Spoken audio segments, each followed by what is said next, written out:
9월 23일 화요일 기도로 돕는 그 사랑 매일 묵상. 오늘은 시편 149편 1절에서 9절입니다. 149편이 이제 149편, 150편 계속해서 이제 할렐루야 하나님을 찬양하는 그런 고백으로 끝이 납니다. 4절에 보면 여호와께서는 자기 백성을 기뻐하시며 겸손한 자를 구원으로 아름답게 하심이로다는 말씀이 있습니다. 여호와가 자기 백성을 기뻐하신다. 이것이 우리의 정체성의 출발이 되는 거죠. 하나님이 우리를 기뻐하십니다. 그래서 여호와는 자기 백성을 기뻐하시며라는 제목으로 말씀을 좀 나누려고 합니다. 할렐루야 새 노래로 여호와께 노래하며 성도의 모임 가운데서 찬양할지어다. 이스라엘은 자기를 지으신 이로 말미암아 즐거워하며 시온의 주민은 그들의 왕으로 말미암아 즐거워할지로다. 하나님을 찬양하죠.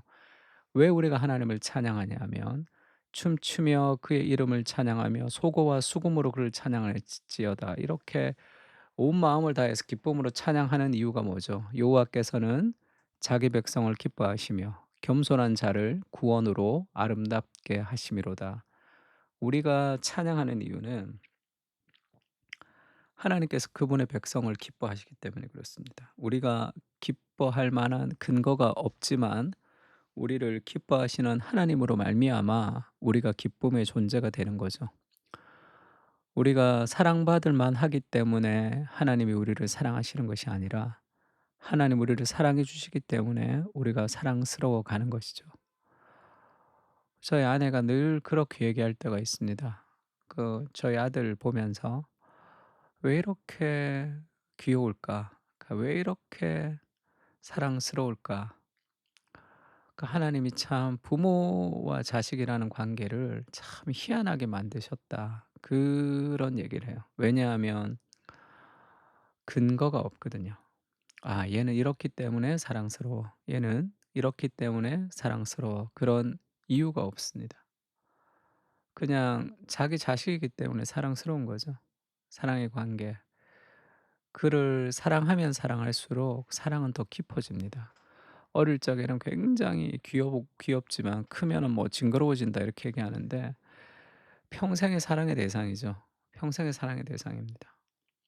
저희 어머니도 지금 제가 뭐 50이 넘었잖아요. 저희 어머니보다 내가 더 튼튼합니다, 어디를 걸어갈 때도. 근데 인제 늘 전화가 오시면 비 올 때 전화 오고 뭐 "비 오는데 수련회 가서 어떠냐?" 이렇게 전화 오시고 그러면 뭐 "운전 조심해라." 뭐 "조심해라." 뭐 "보일러 잘 끄고 다니냐." 요즘 보일러 뭐 켜지도 않잖아요. 늘 나보다 더 잘 알아서 하겠지 그런 게 아니라 부모 안에는 자식은 평생의 자식이죠. 사랑스럽고 귀여운 존재입니다, 평생을. 그렇게 하나님 우리를 기뻐하시죠. 이유 없습니다. 하나님 우리를 사랑하시기 때문에 우리가 사랑스러워 가는 거죠. 그 기쁨을 받는 거예요. 그걸 누려야 됩니다. 내가 어떻게 행하고 그것과 상관이 없어요. 야곱아 너를 창조하신 여호와께서 말씀하신다. 이스라엘아 너를 지으신 이가 말씀하신다. 너는 두려워하지 말라. 내가 너를 구속하였고 내가 너를 지명하여 불렀다. 왜죠? 너는 내 것이다. 너는 내 것이다. 그래서 너는 물 가운데 지나도 내가 함께한다. 강을 건너도 물이 너를 침몰하지 못할 것이다. 인생의 어떤 불 가운데 지날지라도 타지 않고 불꽃이 너를 사르지 못하며 너는 반드시 승리하게 될 것이다.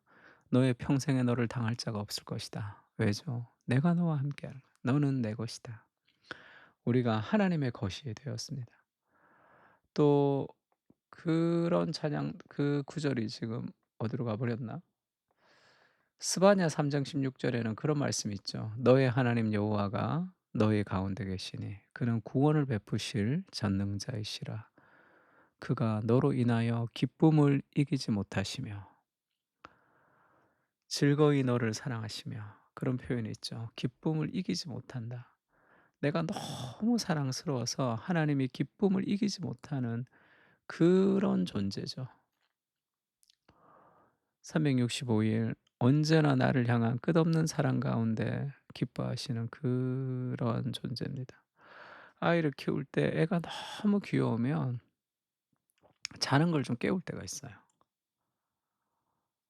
뭐 그런 일 없나? 자면 좋나? 아유. 너무 귀여우면 자는 걸 좀 깨울 때가 있죠. 어떤 말 할까? 그러니까 그렇게 하나님 우리를 기뻐하십니다. 뭐 인간이 자녀를 사랑하는 그것은 뭐 인간의 한계가 있는 거죠. 하나님은 끝없는 사랑을 우리를 사랑하시는 분이십니다. 그걸 누리는 거죠. 나로 인해서 하나님은 기쁨을 이기지 못하는 그 전능하신 하나님의 마음을 졸이는 그렇게 사랑스러운 존재죠. 그 사랑을 받을 때 우리가 하나님을 찬양할 수 있고 하나님의 뜻을 이루는 그 일에 우리가 동참하는 거죠. 효도하고 싶은 마음이 드는 거예요. 은혜의 말씀으로 세상을 정복하라. 5 절에 보면 성도들은 영광 중에 즐거워하죠. 그들의 침상에서 기쁨으로 노래할지다. 잘 때까지 찬양이 끊이지 않습니다. 그들의 입에는 하나님에 대한 찬양이 있고 그들의 손에는 두 날 가진 칼이 있도다. 이건 하나님 말씀을 뜻합니다. 이것으로 문나라에 보수하며 민족들을 벌하며 그들의 왕들은 사슬로 그들의 귀인은 철과랑으로 결박하고 기록한 판결대로 그들에게 시행할지로다. 이런 영광은 그의 성도에게 있도다. 할렐루야. 하나님의 사랑을 받고 하나님의 역사 안에 동참하는 하나님의 사람들은 믿음의 전쟁, 믿음의 싸움을 싸우는 거예요. 주의 말씀으로 싸우는 겁니다. 두 날 가진 칼 이렇게 얘기하죠. 히브리서는 하나님의 말씀은 살아 있고 활력이 있다. 운동력이 있다는 거죠. 좌우의 날선 어떤 검보다 예리하다. 이렇게 얘기합니다. 그래서 혼과 영과 및 관절과 골수를 찔러 쪼개기까지 해서 사람의 생각과 뜻을 판단하는, 그리고 계시록 1장 16 절에는 예수님에 대한 모습이죠. 그의 오른손에는 7 별이 있고 그의 입에서 좌우의 날선 검이 나오고 그 얼굴은 해가 힘있게 비치는 것 같더라. 좌우의 날선 검이 이렇게 폭 나와서 뭐 싸운다는 것이 아니라 주의 말씀의 능력을 얘기하는 겁니다. 그래서 베드로전서는 그렇게 얘기하죠. "너희 마음에 그리스도를 주로 삼아서 거룩하게 하고 너희 속에 있는 소망에 관한 이유를 묻는 자들에게는 대답할 것을 항상 준비하되 온유와 두려움으로 하고." 하나님의 말씀이 준비가 되어 있고, 그리고 우리의 삶을 보면서 사람들이 이 소망에 관한 이유를 물어야 되는 거예요. "야 힘든데 너는 어떻게 그렇게 잘 견디니? 어떻게 그렇게 어려운 직장 생활 속에서도 기뻐하니?" 그게 그리스도를 주로 삼을 때 그렇게 우리의 삶의 어떤 구별됨을 통해서 이 소망에 관한 이유를 묻는 자들에게 온유함과 두려움으로 대답할 것을 준비하는, 그것이 말씀의 능력으로 세상을 변화시키는 정복하는 섬김과 다스림. 그리스도가 섬김으로 세상을 정복했듯이 우리도 그렇게 하는 거죠. 그 방식을 따라. 예수님이 그렇게 얘기합니다. 예수님의 양식은 하나님의 뜻을 행하는 것이다. 하나님이 예수님을 너무 사랑하셔서 그 예수님의 가장 원하는 것은 하나님을 위해서 내가 인생을 드리는 것이다. 그 사랑에 너무 감사해서 그렇게 우리도 내가 주님의 기쁨이 되었다는 걸 알 때 우리가 주를 위해서 우리의 삶을 좀 드리는 겁니다. 디모데전서 그렇게 얘기하죠. "오직 너 하나님의 사람아 이것들을 피하고 의와 경건과 사랑과 인내와 온유를 따르며 믿음의 선한 싸움을 싸우라." 이렇게 얘기하죠. 이것들을 피하고 할 때 앞에 있었던 수많은 부정적인 것들을 피하고 의와 경건과 믿음과 사랑과 인내와 온유를 따르려고 노력해야 되죠. 왜죠? 우리는 하나님의 사람이기 때문에 그렇습니다. 오직 성경에, 신약 성경에 오직은 다 but이에요. 헬라어 대라는 이 그러나 역접을 얘기합니다. 그러니까 그 앞에 이제 온갖 이렇게 피해야 되는 잘못된 것들이 있는 거죠. 그런 악한 행동을 피하고 의와 경건과 사랑과 인내와 온유를 통한 믿음의 선한 싸움을 싸우는 거죠. 그냥 영적인 전쟁이라는 것은 육적 싸움이 아닙니다. 우리의 생각의 싸움, 경건의 싸움이죠. 거룩과 순결의 싸움입니다.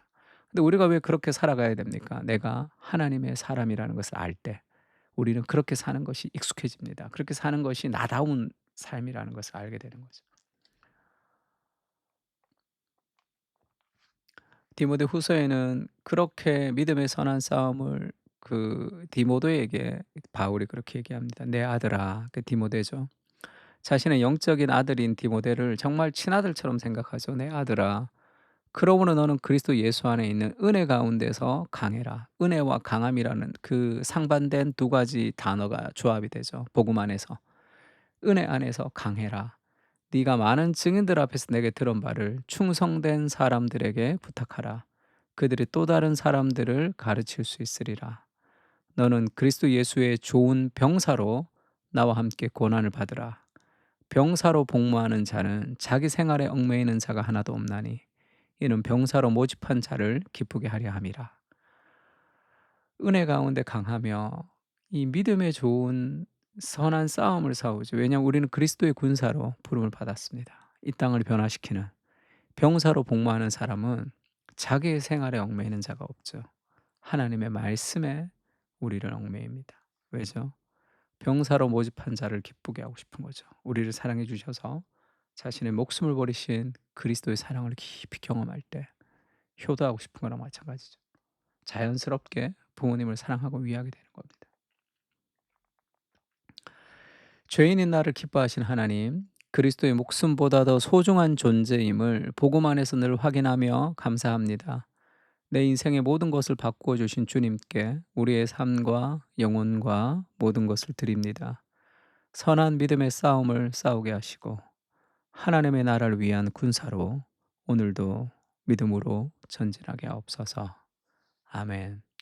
그리스도 예수의 군사로 하나님의 사랑받는 존재인 것을 기뻐하며 인생을 주께 드리며 살았으면 좋겠습니다. 다 같이 기도하겠습니다.